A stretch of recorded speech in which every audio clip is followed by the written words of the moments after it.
Tripura cricket association পরিচালিত অনূর্ধ্ব-13 রাজ্য আসরে শিরোপা দখল করল সদর বি টিম। সোমবার রানীর বাজার মাঠে ফাইনাল ম্যাচ হয়। এতে মুখোমুখি হয়েছিল সদর এ ও সদর বি টিম। টসে জিতে প্রথমে ব্যাট করার সিদ্ধান্ত নেয় সদরে। 34 ওভার 2 বল খরচ করে 10 উইকেট হারিয়ে 81 রান সংগ্রহ করে সদরে।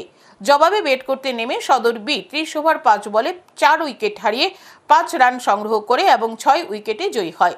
এদিন রানীর বাজার মাঠে খেলা শেষে পুরস্কার বিতরণী অনুষ্ঠানে উপস্থিত ছিলেন ত্রিপুরা ক্রিকেট অ্যাসোসিয়েশনের সচিব সুব্রত দে, টুর্নামেন্ট কমিটির সদস্য শ্যামল ভট্টাচার্য, রাকেশ দাস সহ অন্যান্যরা। এদিনের ম্যাচটি ছিল খুবই উপভোগ্য। টিসি এর সচিব এদিন বলেন, 19টি দল প্রতিযোগিতায় অংশ নিয়েছিল।